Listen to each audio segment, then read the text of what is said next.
First there were reports of a secret marriage to a teenager. Then there were lawsuits and a high-profile court case. Now there's a documentary series and new criminal charges. For more than 2 decades, the R&B singer who performs as R. Kelly has faced allegations of sexually abusing minors. First there were rumors, and reports of a secret marriage to a teenager. Then there were lawsuits. Then there was an indictment and a high-profile court case in which he was acquitted after years of delay. Through it all, Robert Kelly, 52, continued to perform and release albums. But a grassroots movement against him appears to have taken its toll, and a new documentary series, Surviving R. Kelly, amplified the voices of his accusers. On Friday, Mr. Kelly was charged with 10 counts of aggravated criminal sexual abuse in connection with 4 victims. Mr. Kelly's first solo album, 12 Play, was released in 1993 and propelled the singer to fame with chart-topping singles including Bump and Grind and Your Body's Callin'. In 1994, when Mr. Kelly was 27, he reportedly married Aaliyah Houghton, who was 15 but was listed as 18 on a wedding certificate, according to Vibe magazine, which published the certificate. The magazine later reported that Ms. Houghton's parents annulled the union. Ms. Houghton, who performed as Aaliyah, became a popular singer but died in a plane crash in 2001. And in 1996, Mr. Kelly, then 29, married a dancer, Andrea Lee, who was 22. They divorced in 2009. In December 1996, a lawsuit filed against Mr. Kelly claimed that he had had sex with a 15-year-old girl when he was 24, the Chicago Sun-Times reported in 2000. The reporter and music critic Jim DeRogatis, who worked on that story, never stopped investigating the accusations against Mr. Kelly and has spent years bringing women's claims against him to light. In January 1998, Mr. Kelly settled with the woman who had sued him, Tiffany Hawkins, after she gave a long deposition about the alleged abuse in court. The next month, he won 3 Grammys for his hit single I Believe I Can Fly. In 2001 another lawsuit, filed by Tracy Sampson, accused Mr. Kelly of coercing her into sex when she was 17. The case was also settled out of court. In 2002, a video that appeared to show Mr. Kelly having sex with a teenage girl and urinating in her mouth was sent to Mr. DeRogatis at the Chicago Sun-Times, which reported that the footage was being investigated by the Chicago police. The same year, the Chicago Tribune and the Sun-Times reported on 2 more lawsuits, one filed by a woman who claimed she was underage when Mr. Kelly impregnated her and forced her to have an abortion, and another by a woman who said she was videotaped during sex without her knowledge. Both suits were settled. In June, following a police investigation into the video footage, Mr. Kelly was indicted by a grand jury in Chicago on 21 child pornography counts.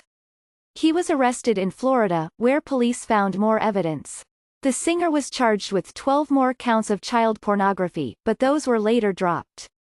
Mr. Kelly pleaded not guilty, and for more than 5 years his case did not make it to trial. During that time he released albums including Chocolate Factory, which included the chart-topping song Ignition, Remix, and the gospel-influenced Happy People, You Saved Me. In May 2008, the trial began.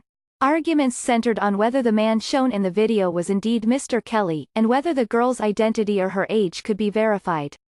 The jury decided in June that the girl, who did not testify, could not be identified with certainty, and Mr. Kelly was found not guilty on all counts. Over the next few years, the singer continued to perform and release music, including a well-received album called Love Letter. He performed at the World Cup in 2010 and the Pre-Grammy Gala in 2011. He was hospitalized briefly for throat surgery in 2011. In 2012 he released his autobiography, Solarcoaster, The Diary of Me, in which he described his rise to fame. He also wrote, and detailed in a later interview with GQ, that during his childhood, he was regularly sexually abused by an adult woman. Mr. Kelly performed at Pitchfork Music Festival in 2013, at Lollapalooza in 2014 and at the Soul Train Awards in 2015. In July 2017, a BuzzFeed article by Mr. DeRogatis, Inside the Pied Piper of R&B's Cult, reported on allegations that the singer was living with several young women and controlling them by taking away their phones, limiting contact with their families and having them abide by restrictive rules. It was one of a series of reports that put Mr. Kelly in the spotlight again. But this time the hashtag #MeToo movement, started by the activist Tarana Burke about a decade earlier, was about to explode.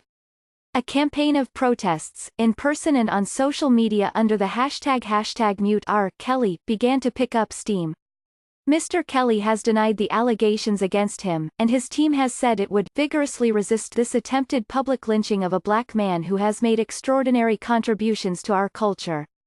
Ms. Burke voiced support for #MuteRKelly, as did the director Ava DuVernay, the actress Lupita Nyong'o, the singer John Legend and others. At least 10 concerts have been cancelled since 2017, and several people close to the singer, including an assistant, a lawyer and a publicist, have parted ways with him. Spotify announced in May that it would remove Mr. Kelly from its official playlists, and Oronike Odolai, a founder of the #MuteRKelly campaign, said the movement was starting to feel like a success. For years, Mr. Kelly faced no additional criminal charges despite the accusations against him, but things seemed to take a turn in January, when a 6-part documentary drew more attention to those accusations. The Lifetime series, Surviving R. Kelly, included testimony from several women who said the singer had abused them,